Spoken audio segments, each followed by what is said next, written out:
आत्मा और उसका अनुभव, इसके बारे में बताते हुए पूज्य स्वामी रामसुखदास जी कहते हैं, प्रकृति और पुरुष दोनों को ही अनादि कहा गया है। प्रकृतिम पुरुषम चैव विद्य अनादि उभावपि। अनादि होते हुए भी दोनों का स्वभाव अलग अलग है। प्रकृति में तो निरंतर क्रिया होती है, किंतु पुरुष में क्रिया होती ही नहीं। दोनों के इस भेद को ठीक तरह से समझ लेना चाहिए। शास्त्रों में वर्णन आता है कि प्रकृति की एक अक्रिय अवस्था है और एक सक्रिय अवस्था है, परंतु वास्तव में सक्रिय अवस्था की अपेक्षा से अक्रिय अवस्था कही जाती है। प्रकृति की सूक्ष्म क्रिया अक्रिय अवस्था में कभी बंद ही नहीं होती। जैसे हम कभी जागते हुए काम धंधा करते हैं और कभी सब काम धंधा छोड़कर नींद लेते हैं, परंतु शरीर के नाश की क्रिया कभी बंद नहीं होती। नींद में भी 3 तरह की क्रिया होती है। एक क्रिया नींद के पकने की होती है, एक क्रिया थकावट मिटकर ताजगी आने की होती है, और तीसरी एक क्रिया शरीर के नष्ट होने की, उम्र नष्ट होने की होती है।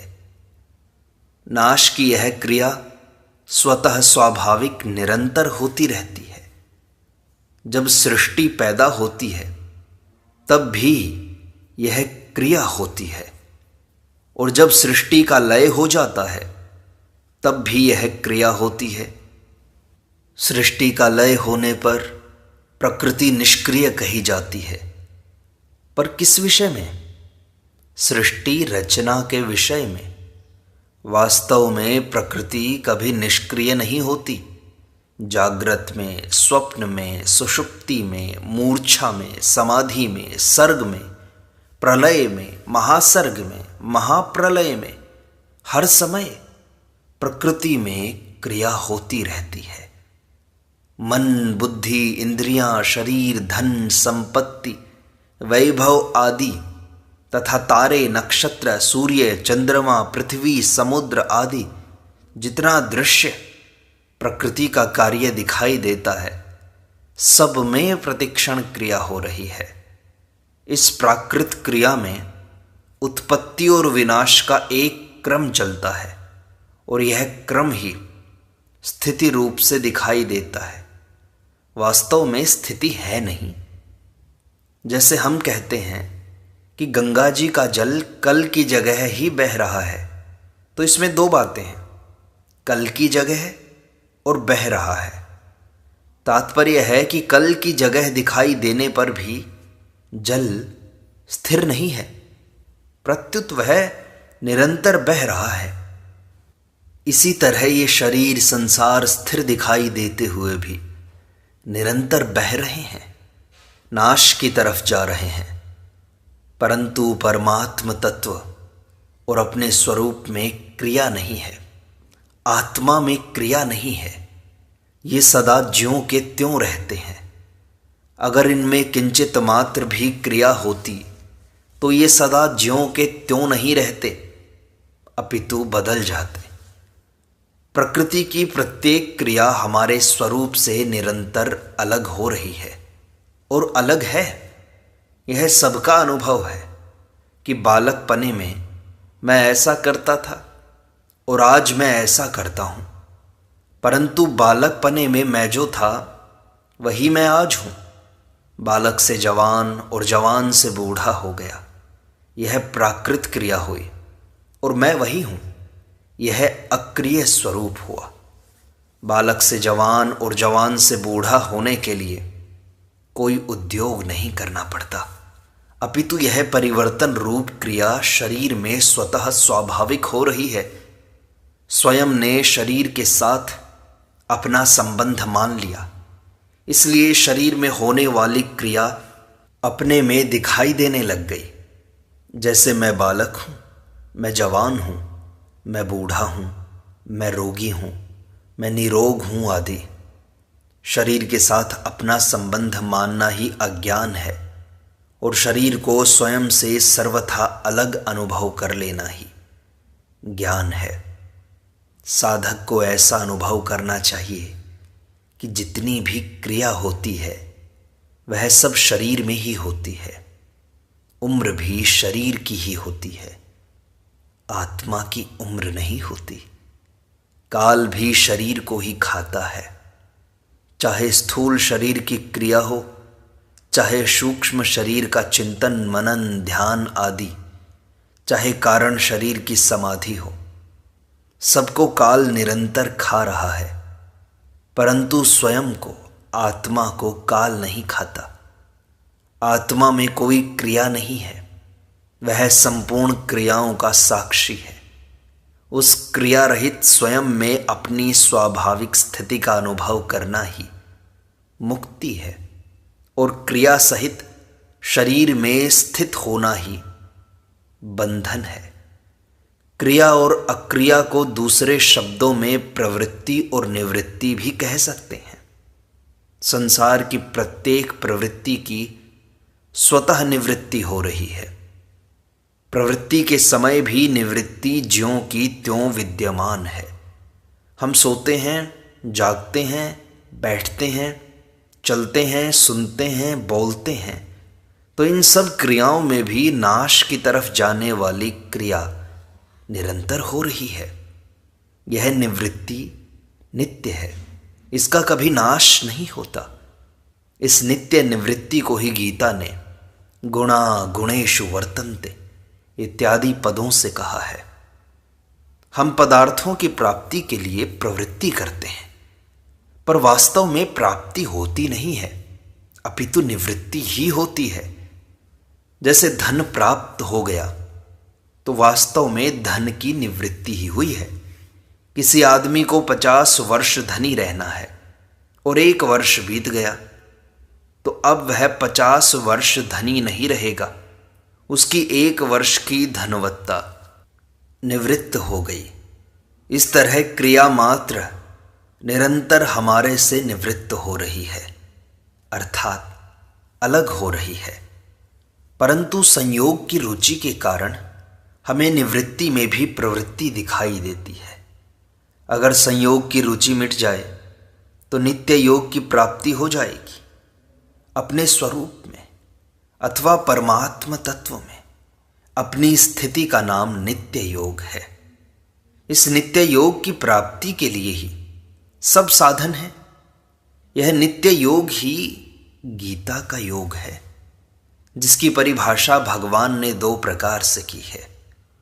समता का नाम योग है, समत्वम योग उच्यते, और दूसरा दुख स्वरूप संसार के संयोग के वियोग का नाम योग है। तम विद्या दुख संयोग वियोगम योग संजितम। चाहे समता कह दो, चाहे संसार के संयोग का वियोग कह दो, दोनों एक ही हैं। तात्पर्य है कि समता में स्थिति होने पर संसार के संयोग का वियोग हो जाएगा और संसार के संयोग का वियोग होने पर समता में स्थिति हो जाएगी। दोनों में से कोई एक होने पर भी नित्य योग की प्राप्ति हो जाएगी। इसी को शास्त्रों में मूला विद्या सहित जगत की निवृत्ति और परमानंद की प्राप्ति कहा गया है। गीता ने मूला विद्या सहित जगत की निवृत्ति को कहा है तम विद्या दुख संयोग वियोगम योग संजितम, और परमानंद की प्राप्ति को कहा है समत्वम योग उच्यते। मूला विद्या सहित जगत की निवृत्ति का नाम भी योग है और परमानंद की प्राप्ति का नाम भी योग है। इस योग की प्राप्ति में संयोग की रुचि और क्रिया की रुचि ही खास बाधक है। पदार्थ अच्छे लगते हैं, करना अच्छा लगता है, यही खास बाधा है। पदार्थ और क्रिया प्रकृति का स्वरूप है। अगर पदार्थों और क्रियाओं का आकर्षण न रहे तो अपने अक्रिय स्वरूप का स्वतः अनुभव हो जाएगा। मूल पदार्थों में संयोग की रुचि ही बाधक है, क्योंकि संयोग की रुचि होने से ही क्रिया की रुचि होती है। क्रिया की रुचि से कर्तृत्व अभिमान आता है और कर्तृत्व अभिमान से देह अभिमान दृढ़ होता है। अगर संयोग की रुचि न रहे तो क्रिया की रुचि नहीं होगी, क्योंकि किसी न किसी प्रयोजन की सिद्धि के लिए ही क्रिया की जाती है। संयोग की रुचि कैसे नष्ट हो, इसके 3 उपाय हैं: कर्मयोग, ज्ञान योग और भक्ति योग। कर्मयोग में जो भी क्रिया करें दूसरों के हित के लिए ही करें, अपने लिए नहीं। स्थूल, सूक्ष्म और कारण शरीर की सब क्रियाएं दूसरों के हित के लिए करने से अपने में क्रिया और पदार्थ की रुचि नष्ट हो जाएगी। ज्ञान योग में सब क्रियाएं प्रकृति और उसके कार्य में हो रही हैं, अपने स्वरूप में कोई क्रिया नहीं हो रही है। इस विवेक को महत्व दें तो यह रुचि नष्ट हो जाएगी। देखो, एक क्रिया होती है, एक कर्म होता है और एक कर्म योग होता है। शरीर बालक से जवान और जवान से बूढ़ा होता है, यह क्रिया है। क्रिया से न पाप होता है, न पुण्य होता है, न बंधन होता है, न मुक्ति होती है। जैसे गंगा जी का बहना क्रिया है, अतः कोई डूबकर मर जाए अथवा खेती आदि कोई परोपकार हो जाए तो गंगा जी को पाप पुण्य नहीं लगता। जब मनुष्य क्रिया से संबंध जोड़कर कर्ता बन जाता है तब वह क्रिया फलजनक कर्म बन जाती है और कर्म से बंधन होता है। कर्म बंधन से छूटने के लिए जब मनुष्य निस्वार्थ भाव से केवल दूसरों के हित के लिए ही कर्म करता है तब वह कर्मयोग हो जाता है। कर्मयोग से बंधन मिटता है और मुक्ति होती है। भक्ति योग में सभी क्रियाएं भगवान की प्रसन्नता के लिए ही करें तो यह रुचि नष्ट हो जाएगी। इस तरह क्रियाओं को चाहे संसार के लिए करो, चाहे प्रकृति के लिए ही मान लो, चाहे भगवान के लिए करो, क्रियाओं के साथ अपना कोई संबंध मत मानो, क्योंकि संबंध मानने से ही अपने में कर्तृत्व और भोक्तृत्व आता है। क्रियाओं के साथ अपना संबंध न मानने से करने और पाने की रुचि मिट जाएगी और नित्य योग की प्राप्ति हो जाएगी। हमारे को भोग मिल जाएं, पदार्थ मिल जाएं, रुपए मिल जाएं, इस तरह संयोग की रुचि तो रहती है पर संयोग नहीं रहता। संसार का नित्य वियोग हो रहा है, ये कारण है इसमें। जिसका नित्य वियोग है उसका संयोग कैसे रहेगा? संसार मात्र का निरंतर अपने स्वरूप से स्वतः वियोग हो रहा है। पहले भी वियोग था, बाद में भी वियोग रहेगा और वर्तमान में संयोग के समय भी निरंतर वियोग हो रहा है। तात्पर्य है कि संसार का वियोग ही सत्य है। वियोग होने पर फिर संयोग हो जाए इसका तो पता नहीं, पर जिसका संयोग हुआ है उसका वियोग अवश्य होगा, क्योंकि संसार का संयोग अनित्य है और वियोग नित्य है। संसार के संयोग में दुख ही दुख है, इसलिए भगवान ने संसार को दुख रूप कहा है। दुख संयोग वियोगम योग संजितम दुखालयम, कारण कि प्रत्येक संयोग का वियोग होता ही है और वियोग में दुख होता है, यह सबका अनुभव है। अगर हम संयोग की इच्छा छोड़ दें तो उसका वियोग होने से दुख नहीं होगा। संयोग की इच्छा ही दुखों का घर है। संयोग की इच्छा क्यों होती है कि हम संयोग जन्य सुख भोगते हैं तो अंतःकरण में उसके संस्कार पड़ जाते हैं, जिसको वासना कहते हैं। फिर जब भोग सामने आते हैं तब वह वासना जागृत हो जाती है, जिससे संयोग की रुचि पैदा होती है। संयोग की रुचि से इच्छा पैदा हो जाती है। इसलिए भगवान ने कहा है कि संयोग जन्य जितने भी सुख हैं वे सब आदि अंत वाले और दुखों के कारण हैं, अर्थात उनसे दुख ही दुख पैदा होते हैं। इसलिए विवेकी मनुष्य उनमें रमण नहीं करता, कारण कि संयोगजन्य सुखों का वियोग होगा ही। अगर उनमें रमण करने की इच्छा करेंगे तो वह दुख ही देगा। संपूर्ण प्राकृत पदार्थों और क्रियाओं का निरंतर ही हमारे स्वरूप से वियोग हो रहा है।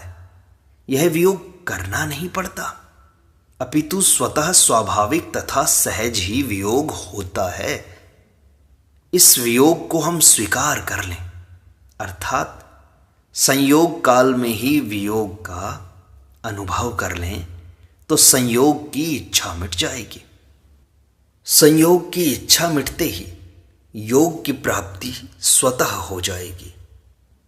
उसकी प्राप्ति के लिए कुछ करना नहीं पड़ेगा, कारण कि वास्तव में योग स्वतः स्वाभाविक प्राप्त है। शरीर की जागृत, स्वप्न, सुषुप्ति, मूर्छा और समाधि अवस्था में तथा संसार की सर्ग, प्रलय, महासर्ग और महाप्रलय अवस्था में भी योग ज्यों का त्यों है। संपूर्ण देश, काल, क्रिया, वस्तु, व्यक्ति, अवस्था, परिस्थिति, घटना आदि में ज्यों का त्यों रहने से इसको नित्य योग कहते हैं।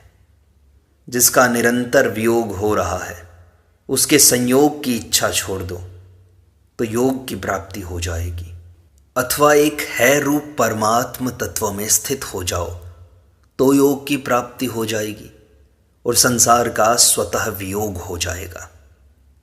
दोनों में किसी एक को कर लो तो दोनों अपने आप हो जाएंगे। इसमें एक मार्मिक बात है कि अलग उसी से होना है जो पहले से ही अलग है तथा अलग हो रहा है, और प्राप्ति उसी की करनी है जो पहले से ही प्राप्त है। हमें संसार से अलग होना है तो संसार सदा ही हमसे अलग है, और परमात्मा को प्राप्त करना है तो परमात्मा सबको सदा प्राप्त है। तात्पर्य है कि संसार का वियोग और परमात्मा का नित्य योग क्रिया साध्य नहीं है, अपितु ये दोनों सहज तथा स्वाभाविक हैं। आवश्यकता केवल माने हुए संयोग की रुचि मिटाने की है। चाहे माने हुए संयोग की रुचि मिटा दो, चाहे परमात्मा के साथ अपने नित्य योग की पहचान कर लो, जो पहले भी था, बाद में भी रहेगा और अब भी ज्यों का त्यों है। जिज्ञासा का विषय वास्तव में जीव और जगत है, परमात्मा नहीं। कारण कि जिज्ञासा अधूरी जानकारी में, संदेह में होती है, अर्थात जिस विषय में हम कुछ जानते हैं और कुछ नहीं जानते, वहां जिज्ञासा होती है। अतः जिस विषय को किंचित मात्र भी नहीं जानते उसमें जिज्ञासा नहीं होती, और जिस विषय को पूरी तरह जानते हैं उसमें भी जिज्ञासा नहीं होती, क्योंकि उसका अनुभव नहीं होता। परमात्मा के विषय में हम बिल्कुल नहीं जानते, अतः परमात्मा के विषय में हम बिल्कुल विचार नहीं कर सकते। परमात्मा जिज्ञासा या विचार का विषय नहीं है, अपितु मान्यता का विषय है। जीव और संसार को हम पूरी तरह नहीं जानते। जैसे मैं हूं और संसार है, यह तो जानते हैं, पर मैं क्या हूं और संसार क्या है, यह तत्व से नहीं जानते। अतः जीव और संसार जिज्ञासा के विषय हैं। यद्यपि शास्त्रों में परमात्मा को भी जिज्ञासा का विषय माना गया है। जगत जीव परात्मनाम, तथापि यह जिज्ञासा का उन्हीं उन्हीं के लिए है जो वेद आदि शास्त्रों पर और भक्तों पर श्रद्धा विश्वास रखते हैं। वेद आदि शास्त्रों में और संतवाणी में परमात्मा का वर्णन किया गया है, अतः उस वर्णन को लेकर उनमें परमात्मा की जिज्ञासा होती है। तात्पर्य है कि परमात्मा की जिज्ञासा उनमें होती है जो शास्त्र और संतों को मानते हैं। अर्थात शास्त्र में लिखा है, भक्तों से सुना है, पर अनुभव नहीं है, इसको लेकर जिज्ञासा होती है। जो वेद आदि शास्त्रों को और भक्तों को नहीं मानते, उनमें परमात्मा की जिज्ञासा नहीं होती, परंतु जीव और जगत की जिज्ञासा आस्तिक नास्तिक सभी में हो सकती है। क्योंकि मैं हूं और जगत है, इसका अनुभव सबको होता है। परमात्मा का ऐसा अनुभव न होने से परमात्मा उनकी मान्यता का विषय होता है। अर्थात या तो वे परमात्मा को मानते हैं या नहीं मानते। इसीलिए आस्तिक और नास्तिक दोनों दर्शन पाए जाते हैं। जिज्ञासु में मैं जिज्ञासु हूं ऐसा अहम अर्थात व्यक्तित्व रहता है। जब तक अहम रहता है तब तक वह बातें तो सीख लेता है, पर उसको बोध नहीं होता। परंतु सच्ची जिज्ञासा रहने से उसमें एक व्याकुलता पैदा होती है कि मैंने इतना जान लिया, पर मेरे में कोई फर्क नहीं पड़ा, कोई विलक्षणता नहीं आई।